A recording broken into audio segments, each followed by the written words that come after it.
Welcome to Fusion Mobile Physics Clinic. Today we'll be handling a subject, physics.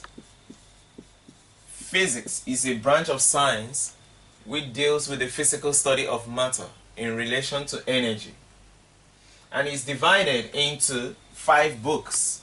The first one is called The Concept of Motion. This deals with all movements of particles, both solid, liquid, and gas. The second one is called the conservatives, which treats or studies all parameters in physics that can neither be created nor destroyed. The third one, waves. These take up the study of matter as a disturbance. And the fourth, electromagnetism. Electromagnetism takes up matter with respect to its charges. Then the fifth one, atomic physics, which deals with the study of matter and its components. Physics is a science, and since it's a science, it deals with measurement. Without measurement, it becomes impossible to talk about physical study of parameters. So we'll bring down the new topic, measurement. Physics is an experimental science. And since it's an experimental science, we cannot talk about physics without measurement.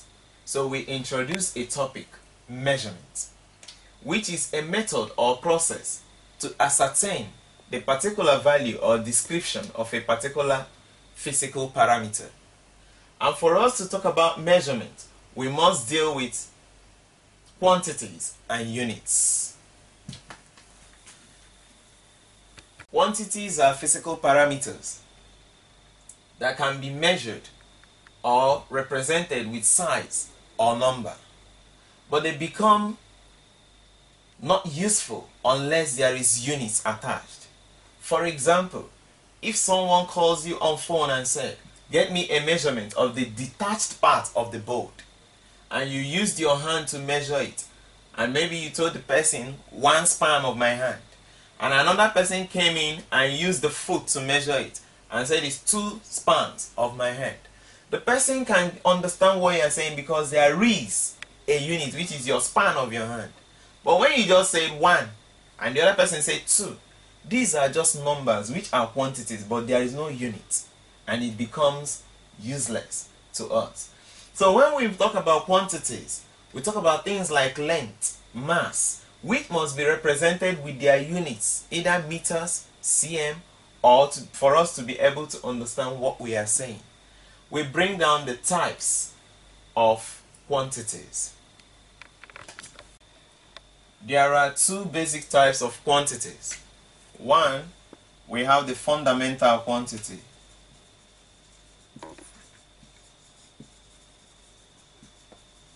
And 2, we have derived quantity.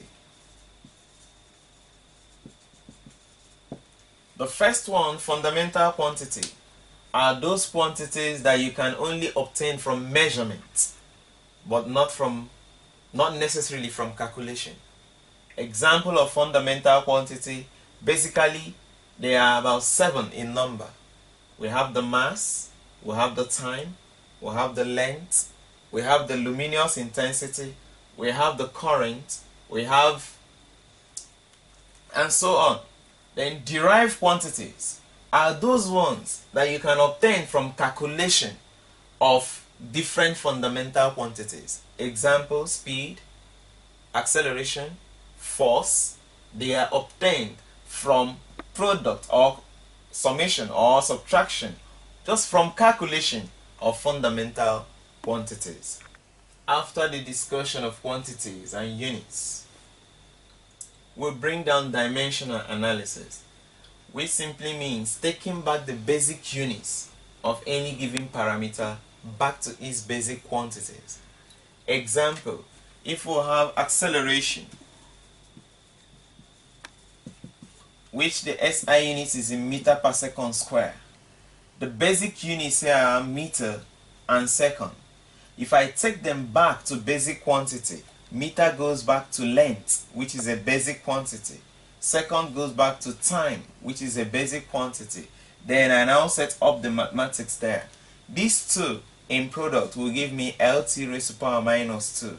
This is dimensional analysis. Another example, you have things like force, which we represent with Newton. Newton is just like a name who founded that particular parameter. But we don't forget that force is equal to mass times acceleration, which if I'm bringing it down to basic unit, mass will go into kilogram, acceleration will go into meter per second square. And taking it back to each quantity to get my dimension, kilogram becomes mass, meter goes to length, and second goes to time, and raised to power minus 2. So this represents the dimension of force, while Newton is just a general name of the SI unit. Note this in physics, that in every physics question or parameter given to you, that the definition is supposed to give you your formula, and your formula will give you your SI unit, and your SI unit will draw it down to dimension. And once we get our dimension from dimensional analysis, the next thing we'll talk about is the direction of that particular parameter. So that brings us to the next topic, scalars and vectors. We come into a new topic, scalars and vectors. These are like two twin brothers, but one has a specified direction and the other has not. Scalar quantities are those quantities that can only be represented by size or number, but you cannot specify their direction. So in definition, we say that scalars are physical quantities with an associated magnitude, but no direction.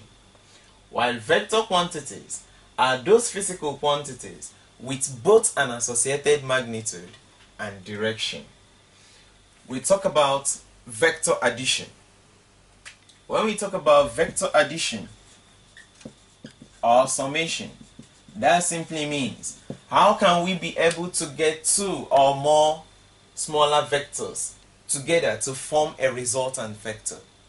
By resultant vector, we mean that singular vector that will have the same effect both in magnitude and direction to all the vectors acting together. As I said before, vectors are physical quantities that has both associated magnitude and direction. And in adding them, we consider both the magnitude and the direction. For example, the first rule says when you have two vectors moving in the same direction, example A and B, moving in the same direction and are parallel to one another, we'll use the formula which says that the resultant vector is equal to A plus B.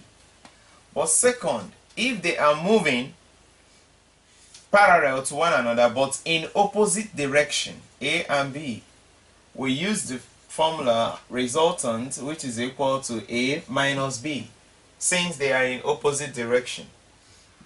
Then if they are perpendicular to one another, that means they are at right angle to one another. This is A and this is B. We'll use the vector formula which is synonymous to Pythagoras theorem, which says that R, if I'm bringing down to R, we have R equal to square root of A square plus B square. But if they are inclined at a certain angle, let's say theta, for example this, they are inclined at an angle theta, A and B, we'll use the vector formula which says that the same resultant square is equal to A square plus B square plus 2AB cos theta, which if this angle is also 90 degrees, because someone may say is 90 degrees not an angle, if this angle becomes 90 degrees, cos 90 is equal to 0, that means that the whole of this will become 0 and we have A square plus B square, which is the same thing as the first one. So these are rules of adding vectors. We can bring it down also to resolution of vectors. In adding vectors, we said we are bringing two smaller vectors or more together to get a resultant vector. And I said that resultant vector is that single vector that will have the same magnitude. Example, if I have a single vector that will have the same magnitude and direction, the same effect in magnitude and direction as A and B, I will say that that is the resultant vector of A and B. But if I have another vector that has the same effect as A and B but in opposite direction, it's no longer resultant but a vector that we call equilibrant vector. So we'll say that equilibrant vector is that single vector that has the same effect in magnitude as A and B but in opposite direction. We come down to resolution of vectors. In resolution of vectors, we have a single vector which we call the resultant vector, and we want to break it down into component vectors. So resolution of vector is a vector or a way of breaking down a resultant vector into its basic components, both in vertical and in horizontal. Example, if I have this to be my resultant vector R, and I want to break it down into component vectors, the first component I will have is the vertical component V and the horizontal component H. And I don't need a prophet to tell me that there will be an angle here, theta. So if I'm working on this now, I can, since it's a right angle triangle, I can work using a sine rule or a cosine rule, which sine theta is equal to opposite over hypotenuse. And the opposite of this particular angle here is my V, and the hypotenuse, which is the longest arc there, is the R. So we'll say that sine theta is equal to V over R, making V the subject of the formula, which is the vertical component of the vector. We have V equal to R sine theta, and this is the vertical component of a vector. Similarly, if we use cos theta, which is equal to adjacent all over hypotenuse, we will be having the adjacent here is the horizontal, which is the one serving as a bed to the angle, divided by the hypotenuse, which is R, making H the subject of the formula. We'll have H equal to R cos theta. This is the horizontal component. So we'll say that the resultant vector R have been resolved into its component vectors: vertical component R sin theta and horizontal component R cos theta. And this is the end of scalars and vectors. But since we've treated measurements and scalars and vectors, that will lead us to a new topic known as motion.